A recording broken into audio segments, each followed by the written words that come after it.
Pilots practice taking off and landing using a procedure called touch and go. The pilot takes off, circles the airport, then lands with the landing gear down, only briefly touching the deck before they take back off again, and repeat the process. By practicing over and over in different conditions with different planes, they master the most dangerous aspects of flight by reducing it to muscle memory. I often get the question from my students at the Southern Methodist University Code Bootcamp, how can we practice? Naturally, we give them a great set of in-class exercises, but we don't really have anything for them to practice with. I created this exercise to help my bootcamp students practice a set of critical skills focusing on the MySQL command line prompt. Why not use Workbench, you might be asking? Because much of the time, you only have access to the database via an SSH session, which generally precludes using a GUI out in job interviews. To get started, I'll go ahead and activate my terminal. This will work in pretty much any terminal on any operating system. The process is not different by operating system. And all I'm going to do is I'm just going to type in MySQL. I just want to connect with my MySQL server. Now I have this installed locally on localhost, and I'm kind of assuming at this point that you've already installed MySQL and you're all set and ready to go. So let's do MySQL-U. And then I'll log in as root, and then I'll do -P for password. And now I am in. So generally the first thing you're going to want to do when you log into a new instance of MySQL, if you're just getting on the job or something like that, you want to take a look around. First thing you'll generally do is type show databases. That will give you a list of databases. And then if we wanted to use one of them, we would just type use and then the name of the database, like SMU, for example. And now I can do things with this particular database. Looking around is fun, but what I really want to do is I want to create my own database. So for that, I will type in create database. And then I'll give the database a name. I'll call this touch and go. And then the very next thing I'm going to want to do is to use that. So if you remember a second ago, I used the use command to switch into a database. I'm currently in SMU, but I want to switch to use touch and go. So now I am in this particular database. When you switch databases, another neat trick is to show the tables that are in there. Now we just created this, so there aren't going to be any there. But that's a neat command you can use to actually show all the tables in the database. Why don't we create one? Let's do create table. And I'll call it planes in keeping with our theme. And I'm going to hit enter here. So since there was no semicolon, it goes ahead and goes down to the next line. Just helps you break things up a little bit. So my first field in here is going to be plane ID. This is going to be the primary key. So we'll put this in here. I keep switching to uppercase because that's considered a best practice. Your SQL syntax, generally you type that out in all caps. Okay, so we'll do plain int. It needs to be not null because it's my primary key. And it needs to auto increment. Next field, I'll do tail number. So tail number on an aircraft is kind of like a license plate on a car. It uniquely identifies the aircraft. And I'm not sure how big these get, so I'm going to go with varchar 255.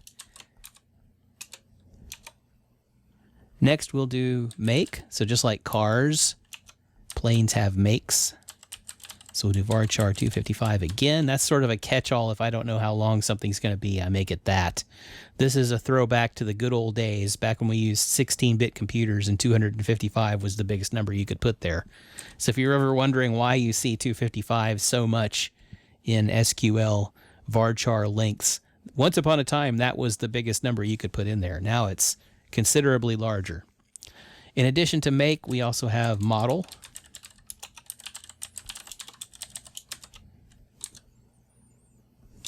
And let's do model year so we can track how old our aircraft is.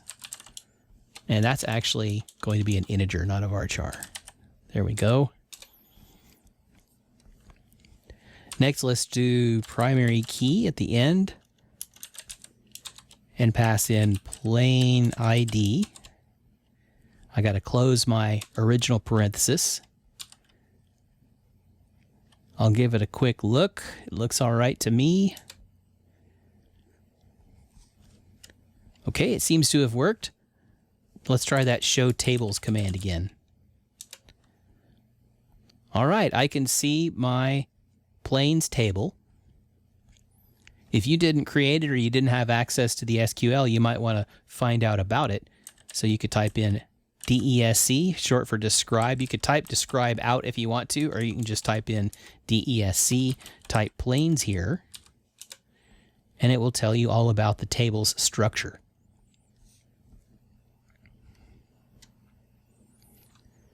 Next, let's add some data into this. So I'll do insert into planes, and I'll do tail number, make, model, and model year. And I'll add in the values. ABC, I'll just make up a tail number. ABC 1, 2, 3, 5, 6, something like that. For the make, we'll do Beechcraft. My grandfather worked for Beechcraft for his entire career as an aeronautical designer, an aeronautical engineer. So that particular company holds a place near and dear in my heart. And the model of aircraft that he worked on was called the Bonanza. If you've ever seen the aircraft from the 60s and 70s that have a tail that looks like a V, that was the one he worked on. And most of these were from the 60s and 70s, like I said, so we'll just set the model year to 1975.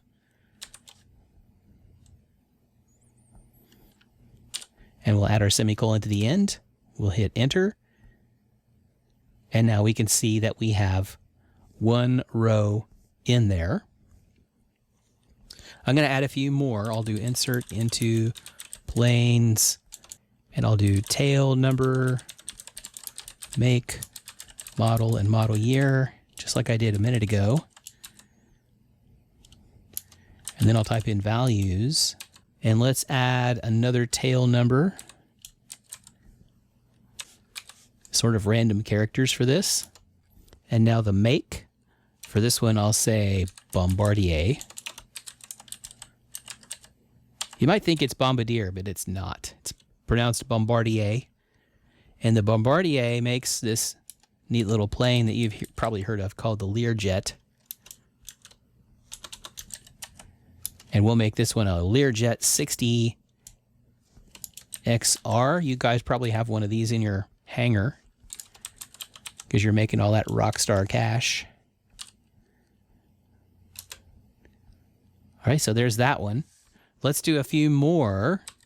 I'm just going to hit the up arrow, and I'm going to change just the values that I want to change. All right, so this one is going to be, I'll just change the letters up front. DEF. And I'll change it from Bombardier to Lockheed Martin.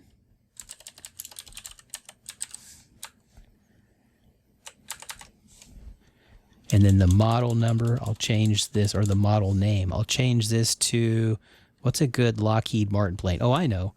The XR-71 Blackbird. Everybody's favorite plane.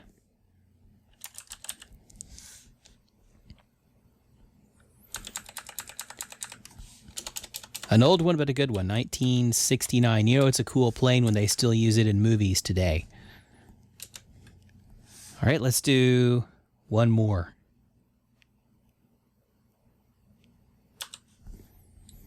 I'll hit the up arrow again.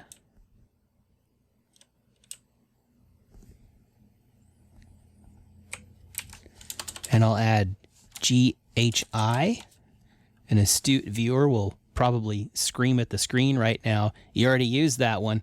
I know. I'm going to need to change it later. So I'm duplicating on purpose. All right, so for this one, we'll do just a good old Cessna. And we'll make it the Cessna Latitude. And that's a new plane, so let's do 2020.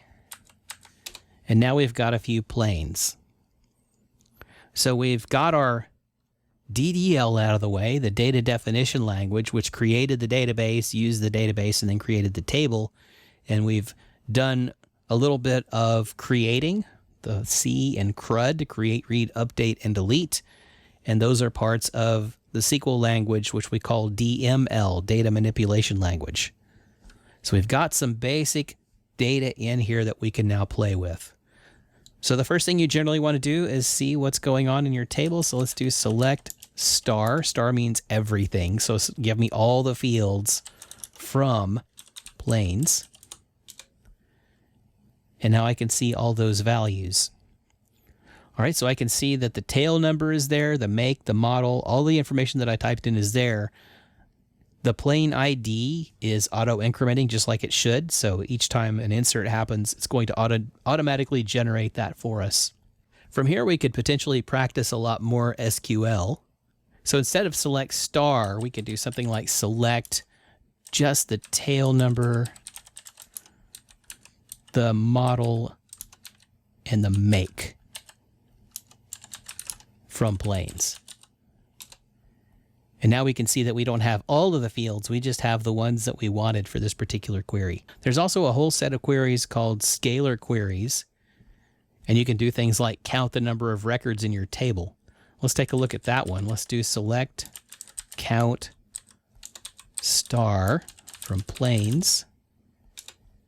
And I can see there are 4 planes in the database, or in the table. But that count star, that looks a little awkward, doesn't it? I don't imagine that would be a good thing to use in my application. So I'm going to come modify this a little bit. I'm going to say as total planes, so I can alias my fields.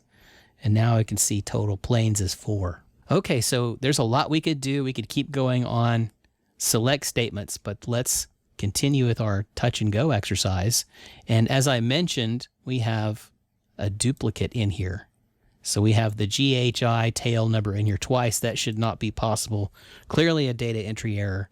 So let's do an update on this one. So let's say update planes. And I really should make that uppercase to be consistent. Update planes set.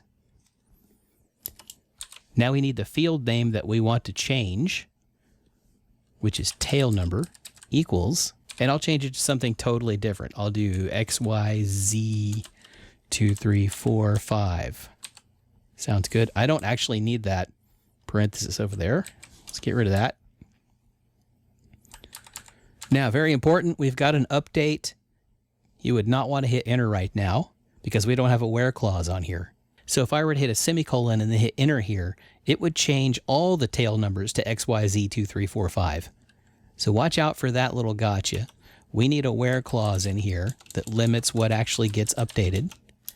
So we'll say update plane set tail number equals where, and the one we want to change is, let's do the second one. And we're going to need the ID for it. So let me scroll up a little bit since I know it's up there. The one that I'm going to change has an ID of 4. So I'm going to change that one. I'll come back down here and I'll say where plane ID equals 4. Okay, it's going to tell me how many rows it matched and how many it changed.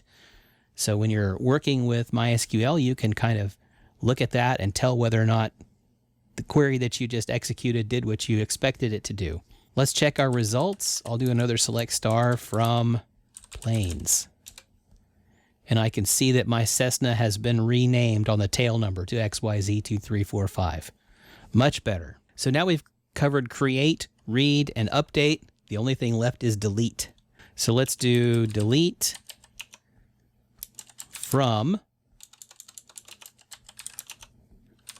planes where, you got to have that where clause in there again, where plain ID equals, and we'll just pick one. Which one do we want to get rid of? Let's do that Bombardier. We'll get rid of 2.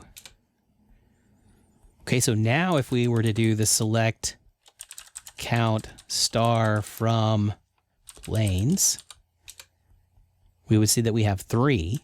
If we were to do select star from planes, we'd see that we have 3 of them, and number 2 is not there anymore. It's important to remember that that number 2 is kind of like a retired jersey. You're never going to get anything else with the ID of 2 ever again.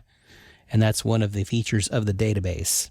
If you did want to totally start over, you could by executing the potentially the most dangerous command in the SQL language, and that's truncate table, and then give it the table name, which is planes. And now if I select star from planes, there won't be anything in it. I could have just done a delete with no where clause, but the difference is that truncate has reset the IDs. So if I do another insert, it will start over with 1, and then 2, and then 3, and so on. So that is a way that you can get it to reset. That's useful for software developers as they develop the structure of their database, put some test data in there, play around with it, blow it away, do it again, which is kind of what we're doing here. That just leaves getting out of this database and dropping it. So we'll do that. We'll do drop database touch and go. And now when I do show databases, it's not going to be in the list anymore.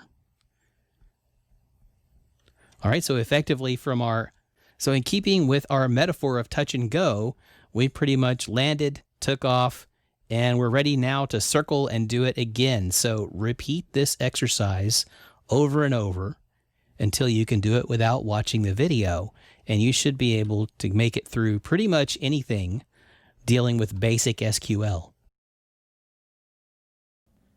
If you found value in this video, if you learned something new, help me out with a like and subscribe. For more videos on software development and DevOps from a developer's perspective, check us out at maddevskills.com or on Twitter @devskills.